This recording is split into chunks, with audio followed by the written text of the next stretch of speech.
महाराज जी, आपके चरणों में कोटि कोटि प्रणाम।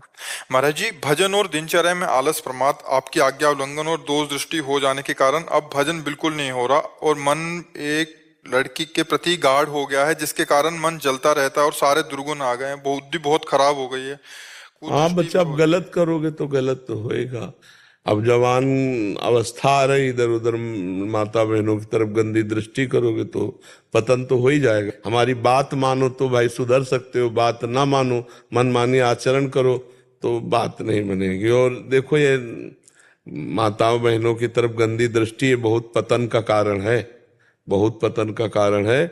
और आगे चल करके फिर इसमें जो व्यर्थ चिंतनों के द्वारा फिर ऐसा नहीं है कि सब प्रेम ही करते हैं, कुछ ब्लैकमेल भी इसी में हो जाते हैं। और फिर लड़के क्या होते हैं, डिस्टर्ब हो जाते हैं, या बच्चियां हुई वो डिस्टर्ब हो गए। तो फिर एक उपाय आखिरी सुना, मतलब उनको सूझ मिलती कि शरीर जो है छोड़ दें। बच्चे नहीं नहीं नहीं, सब हमें लगता है यार होश में चलो, अपने माता पिता के अनुसार जब समय आवे तो फिर ब्याह कर लो और गृहस्थी में जाओ, बॉयफ्रेंड गर्लफ्रेंड इस जहर में फंसोगे तो फिर ऐसे असर नहीं पड़ता प्रभु, इसका असर ऐसे ले, ये अवस्था ऐसी है। अब प्यार से समझ जाए तो समझ। कैसे तुम्हारी बहन की तरफ कोई देखे तो तुम्हें कैसा लगेगा, और तुम किसी की बहन की तरफ देख रहे हो तो कैसा लग रहा है। अरे जब हम कह रहे हैं कि जवान हो गए, माता पिता हैं, उनकी भी जिम्मेदारी है। तुम्हारा कहीं कोई मित्रता ऐसी बन जाए तो अपने माता पिता से सूचना दे, उनको समर्पित करो अपनी दोनों बातें, और दोनों जगह पवित्रता से हो तो पाणी ग्रहण संस्कार करके अपना घर गृहस्थी बसाओ, वो तो ठीक है। ये गंदी प्रवृत्तियां जो चल गई, व्यभिचार प्रवृत्ति। अच्छा देखो, जैसे एक बच्ची है, एक बच्चे से बॉयफ्रेंड से फिर ब्रेकअप, फिर बॉयफ्रेंड, या एक बच्ची से ब्रेकअप, फिर इसे क्या कहते हैं। तो आप सोचो कैसे जीवन रहेगा। और आज ये एक मतलब नॉर्मल सी बात हो रही है, नहीं हो रही नॉर्मल। मतलब किसी की बहन की तरफ देखोगे, उसके परिवार के समर्थ लोग हुए तो भाई बेबिचारी की पूजा फूल और अगरबत्ती से तो होती नहीं है। हाँ, फिर यही वो होते हैं जो जूता चप्पल डंडा थप्पड़ यही चलते हैं, तभी सुधरता है। तो हमें लगता है कि छोड़ दो, अच्छे बच्चे बनो, गंदी बात मत करो। है, छोड़ोगे, मान जाओ तो बच्चा मंगल है, ठीक है। और नाम जप करो, मतलब ऐसे गंदे कार्यों की तरफ कदम मत बढ़ाओ, नहीं तो बहुत तरह से फिर विक्षेप हो जाता है, बहुत तरह से विक्षेप हो जाता है। बहुत हम डरना चाहिए। ये जो पुरानी परिपाटी बहुत अच्छी परिपाटी थी कि घर के बड़े बूढ़े सदस्य सब जाके वर देखे या कन्या देखे और पूर्व शास्त्रीय पद्धति से मिला के फिर ब्याह होता था। बड़ा मतलब एक बड़े, और उनमें समर्पण भी होता था, जिसको पति रूप में वरण किया आजीवन, ऐसा भाव होता ना। अब आजकल के लव मैरिज होता है और 4-6 महीने में तलाक हो जाती है, नहीं हो जाती है, लव मैरिज कहा जाता है। तो हमें तो लगता है आधुनिकता जो फैल गई है व्यभिचार की, इसको छोड़ना चाहिए। ये इसमें पवित्रता नहीं। पति पत्नी में पवित्र प्रेम में जीवन लंबा गृहस्थी का व्यतीत हो, वो धन्य हो जाती है, गृहस्थी भी धन्य हो जाती है। अब पति पत्नी में प्रेम नहीं, पति किसी और को चाह रहा, पत्नी किसी और को चाह रही, कलह अशांति, तो वो घर गृहस्थी नहीं बसेगी, उसमें अशांति ही बनी रहेगी। और आज के जो नए बच्चे हैं, अब इनका कैसे स्वभाव बनेगा एक पति एक पत्नी में, कैसे बनेगा जब 14 जगह ब्रेकअप हो चुका है, तो कैसे एक पति को। विवेकानंद। राधे राधे महाराज जी। महाराज जी, स्वामी रामकृष्ण परमहंस से युवा विवेकानंद जी ने पूछा कि आपने भगवान को देखा है, तो परमहंस जी ने विवेकानंद जी को माता के दर्शन करा दिए। ध्यान रखने वाली बात यह है कि तब विवेकानंद साधारण युवा थे, कोई सन्यासी नहीं थे, लेकिन स्वामी जी ने उन्हें जगदम्बा के दर्शन करवा दिए। विवेकानंद जी को सन्यास लेना भी नहीं चाहते। आपने देखा कि विवेकानंद जी पर जो दृष्टि रामकृष्ण परमहंस जी की पड़ी, तो उन्होंने देखा कि पूर्व का साधन क्या हुआ, कितना बड़ा महापुरुष है, बस पर्दा हटाना है। सबको तो नहीं करा दिया ना। विवेकानंद जी के अलावा भी तो शिष्य थे रामकृष्ण परमहंस जी के, सबको तो नहीं करा दिया। आरत अधिकारी जब पावे गूढ़ो तत्व ना साधु दुरावे। बाहरी भेद से कोई मतलब नहीं होता है कि उन्होंने सन्यास बाद में लिया, नहीं।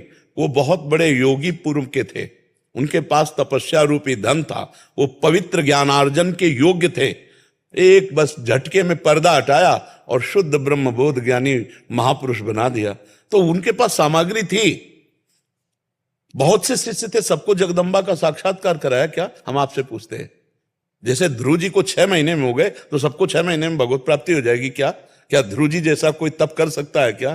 क्या ध्रुव जी जैसा द्वितीय कोई हो सकता है क्या?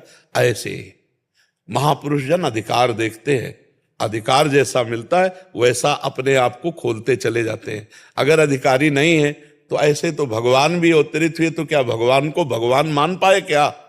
दुर्योधन भगवान को भगवान मान पाया क्या? नहीं। अर्जुन को अधिकारी देख रहे हैं तो विराट रूप का भी दर्शन कराए, और दुर्योधन को जब विराट रूप का दर्शन सभा में करा रहे हैं तो कह रहे जादूगर इसे बंदी बना लो। भगवान तो नहीं मान रहे ना। तो बात है कि विवेकानंद जी कोई साधारण पुरुष नहीं थे, साधारण जीव नहीं थे। रोल था साधारण का उस समय, पर जब दिव्य दृष्टि से देखा तो अधिकारी पाया तो उन्होंने कर दिया।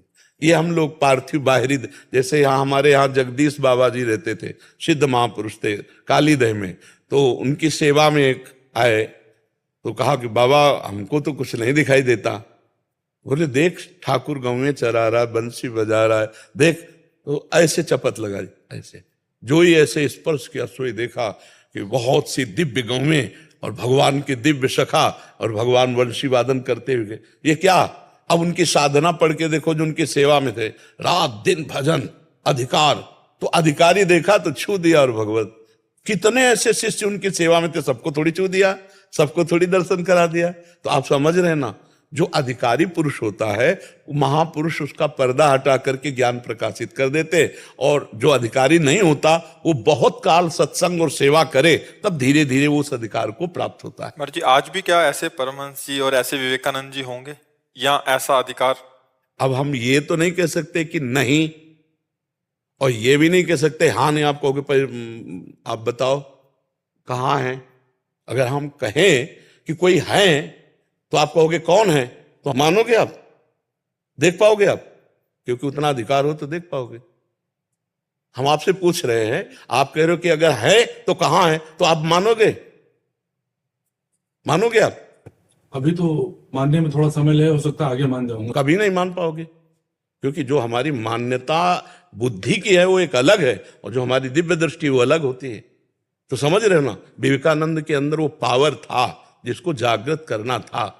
ऐसे हजारों संत हैं जो जड़ भरत जी और रामकृष्ण परमहंस की स्थिति को प्राप्त होकर पधार गए, जिनका कोई नाम नहीं जानता है। आप समझ पा रहे हो ना? ऐसे हुए कि जिनको कोई जान नहीं पाया और वो अपनी स्थिति से भगवत प्राप्त हो गए। हम किसको मानेंगे? किसको मानेंगे? आप बोलो, आपकी मान्यता में किसको मानोगे कि वो विवेकानंद है और वो रामकृष्ण परमहंस है? क्या आप ब्रह्मबोध संपन्न महापुरुष है? नहीं ना। तो ब्रह्मबोध संपन्न महापुरुष को कैसे जान सकते हो आप?